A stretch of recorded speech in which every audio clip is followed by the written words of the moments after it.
Hey everybody, Luxinda Swirl here. New day, new cup project. This time we're going with sublimation. I am dipping my toes into sublimation. I have over here, and I'll pull this into full view as we get to this part, but this is a tumbler press here, and I will link to everything below, I promise. So we have Hippo sublimation paper, and we have sublimation paper. Now, I had heard about this from, among other people, Angie Holden of countrychicCottage.net. I think that's the name. I'll link to her channel below, and she has several sublimation, including getting into the tumbler press. And she initially recommended this, but now I noticed she switched to Hippo. So when Hippo contacted me about the water slides, I said, I'd love to try your new water slide paper, but I'm also curious about your sublimation paper, and it wasn't available at that time on Amazon. It usually is.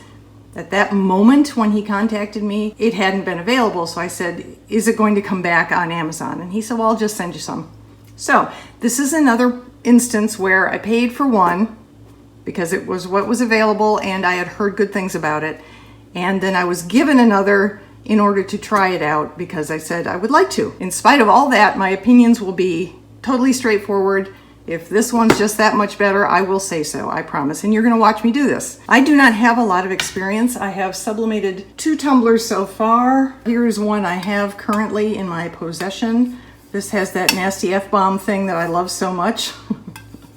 And I made the background myself. I wasn't really worried about measuring everything perfectly, so you can easily see the seam because that wasn't something. I just wanted to see how the colors would look. I wanted to see how it would print out. I wanted to see how I would, attach it or wrap it. So this was just a test. We are now going to move on to a slightly more complicated test. I am going to, since we're getting into Halloween season, or thinking about Halloween, I downloaded this wonderful graphic of Hocus Pocus from a store on Etsy. I will link to that below. And I printed it out on both of these papers. And to my not very discerning eye, that isn't very good anymore, I really can't see any difference initially in quality. Neither one stands out from the other. They both look pretty much the same to me. Colors are a little duller than you might expect, but that is because it's the sublimation ink on sublimation paper. We will see a difference when it's on the cup. Okay, we have the Hippo, which does not have anything on the back, but you can always tell the A sub because they very hopefully put A sub on the back. So my printer for all of my sublimation work is an Epson SureColor F170. It is not the more popular Eco Tank that is then converted to sublimation. This is one of Epson's actual sublimation printers. They have a bigger one. This one handles 8.5 by 11 sheets of paper, which is perfect for what I'm doing, which is, at least for now, wrapping on a 20-ounce skinny straight. I think it would also work on a 30 skinny straight, a 30 thick, and a 20 thick, and I will be testing all of that as they become available. But right now, we're doing 20 skinny straights. I got these from Makerflow, and I'm hoping that Makerflow starts to carry a little more variety in sublimation. They've got quite a few things already, but companies are now coming out with glow-in-the-dark sublimation. It glows in the dark automatically, and then you put a graphic on top. You don't need to worry about glow powder or glow paint or any of that. It glows already. And there are also glitter cups out there where the glitter is part of the sublimation base, and shimmer cups out there where there's color and shimmer as part of the sublimation base. You can buy them like ready to go, basically, with those different kinds of backgrounds, and then you put your graphic over it. Makerflow hasn't quite gotten that far yet. Okay, so we have our 2. Now, I'm going to be showing my lack of experience here because I have only wrapped, since I've only tested a couple tumblers, I've only wrapped a couple tumblers. I opted to do the tumbler press instead of the convection oven method. It seemed like it would put much better overall pressure on the entire surface of the tumbler than trusting me to wrap with scads of tape and do everything tightly enough. I have enough trouble with arthritis in my fingers as it is without having to really struggle to tighten everything and wrap it and tighten it and wrap it and blah, blah, blah. So I decided to go with the tumbler press. However, having said all of that, it still requires a good wrapping. So I'm going to do that with one first. I'm going to show you, I'll do it right here, how I do it. Doesn't mean it's going to work. It's just how I've done it so far. Here's my heat-proof tape. And then I'll do the second one off camera because, you know, seen one, seen them all. So I left a little bit of space at the bottom of this so that I can wrap it around like that, using the counter surface to hold everything straight. I'm going to do my darndest to bring everything together as tightly as possible here in the middle first, and tape across. Whoop, sorry, I'm trying to tighten things. Okay, now I'll go up to the top and try and bring that around and tighten it as much as possible. Again, this is not perfect. I have not perfected my style or my taping. Taping, not typing. So, you know, we're probably going to see a seam. I'm aware of this. I'm not going to worry about that right now. I'm just going to try and learn as I go and perfect things as I get an opportunity to test more and more and more. Sort of like how I've done with epoxy resin tumblers. I know a lot more about them now than I did when I started a year and a half ago. If you go back and watch my videos, you will notice that. So, same deal here.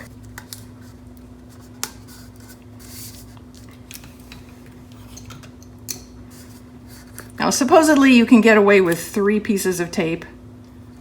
I mean, this is the claim of many of the tumbler press companies, is that our press only requires 3 pieces of tape and you'll get everything perfectly. Why not? Until I become more comfortable with this whole process, I can't see any harm to adding more tape. I also see it where they tape along the top. Theoretically, the cushiony mat inside the tumbler press and the pressure of the tumbler press hold everything as tight as can be against the top and the bottom and all the way around the sides. I am doing a little crease thing on the underside of the overlap just to push this graphic down as tightly as possible to the where it butts up with the other edge, because this can't hurt either. It's just a little extra. It's time to pull this puppy out and use it. So here's our tumbler press. Hopefully you can see everything. They all work differently. If you watch me set this one, and it's already set, I've got all the times in here already. I was going to go for 356 degrees for 30 seconds, and then turn it and do that again for 30 more seconds. And that's how this one happened to be set up anyway. So I'm using factory settings, as it turns out. But everybody's machine's programming happens a little differently. So your best bet, even if you watch what I'm doing here, the tumbler press you get may have slightly different settings or ways of indicating, or some beep, some don't. Some beep a lot, some just beep once. You know, they're all different. So using this cup doesn't have anything wrapped around it yet. We'll use this as a test. When this came, these 2 knobs here, can you see those? These 2 knobs here that put pressure against the whole system were much looser than this. So when I put a cup in and closed it, it would just close right up with no pressure required at all. So I did a lot of tightening, and now it presses like this. There.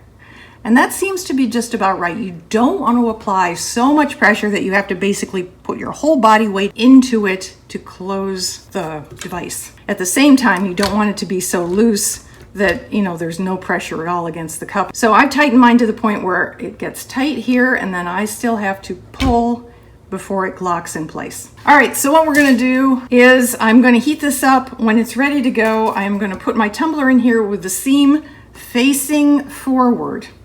So it'll go in like this, and I won't have the seam facing up. I will have it facing forward. So it's gonna face me.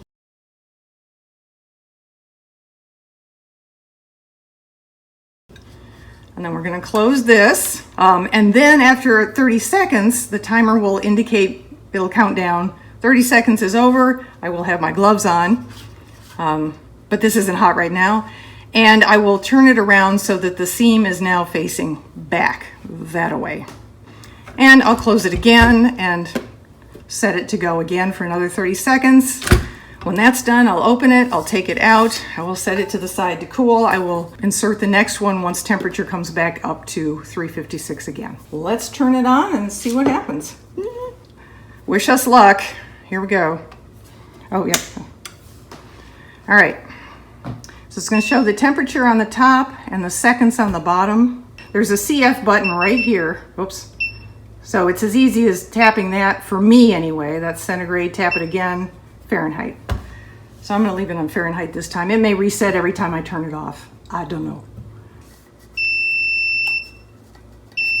All right, look at that. It let me know.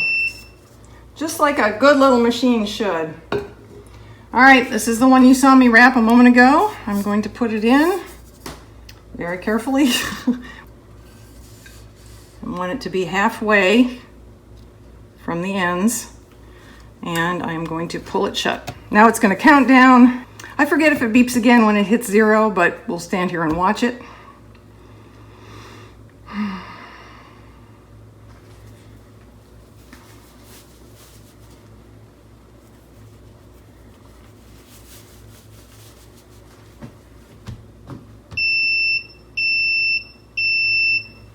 Okay. Now we'll turn it around. So the seam is now pointing to the back. Do it again, and it automatically starts counting down as soon as it's closed.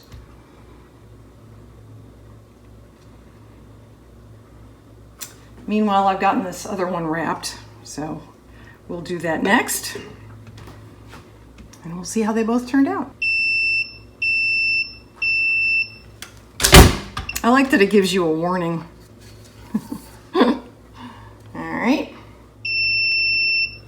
Okay, ready for the next one. We're going to put it in with the seam facing towards me, right in the middle here, and then pull it shut. And as soon as I shut it, the clock starts to count down. And when it gets to 3 seconds before 0, it will start beeping to let me know in case I'm, somewhere else looking at something else.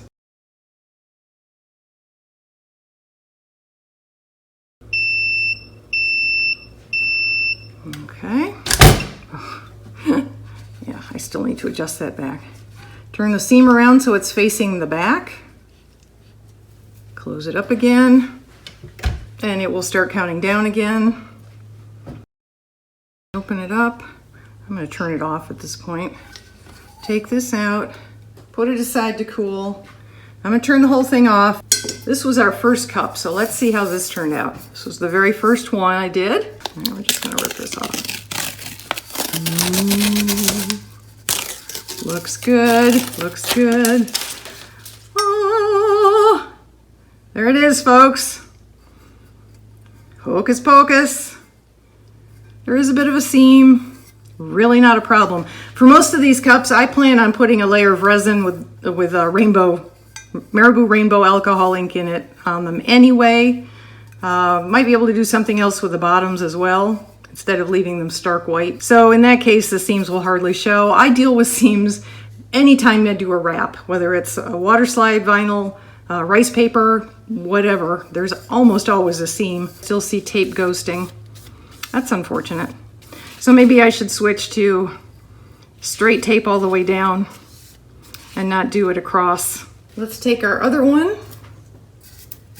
Wow, I just grabbed it without feeling it first. That was a dangerous thing to do, but it's okay.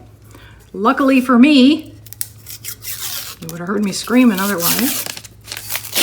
Now we'll see if there's a difference between how these two papers sublimate.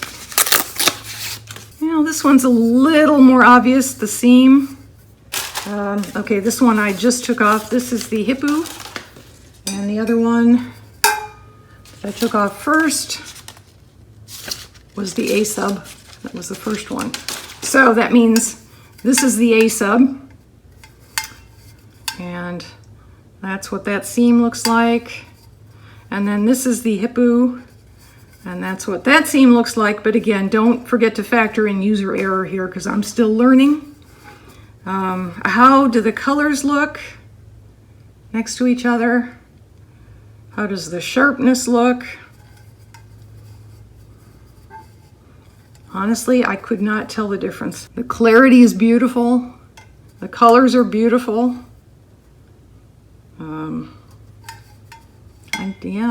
I'm really happy with how both of these turned out. The only one that looks less stellar is the Hippo seam, and that again may just have been me. So, very cool. Both papers work really well. Okay, so just to follow up on our two cups that I put the Hocus Pocus Sublimation onto. I have not put any resin on this yet. I know I said I was going to, and I am going to, but before I did that, I rubbed both cups with alcohol, 91% alcohol, just spritzed on a paper towel, wiped them all down everywhere, all over the cup. And then I got out my Ranger Pitch Black alcohol ink. And believe it or not, that is all that's on here. I don't know if you can see it or not. For me, it looks very deep blue, sort of a blue-gray. And that's obviously a component of the pitch black is blue. And what I did was I not only dabbed it all around here with a makeup sponge, but also I brought it up a little ways on the side, so it took care of any little ghosting issues along that bottom rim. And then I also used it to cover up the very little bit of white that was left at the top rim. So I think it looks much better as a result. Both of them do. And now I am going to resin over both of these with KS Liquid Stone Resin, and I am going to add some rainbow alcohol ink from Marabou.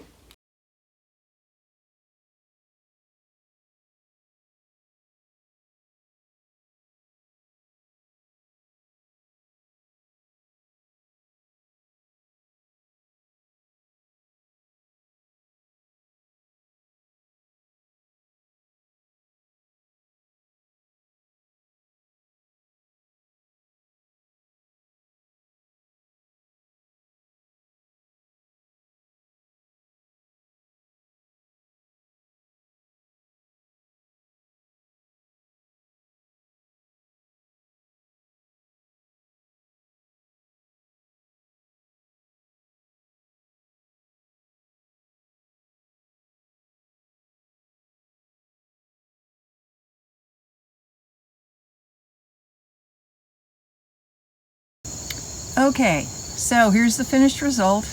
This is the A-Sub sublimation paper originally. I think they both turned out fantastic.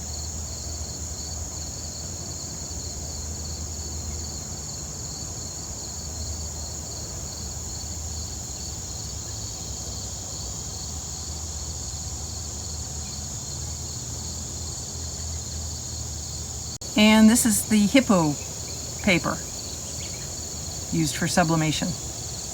Again, absolutely fantastic results. So happy with both papers. It's good to have options.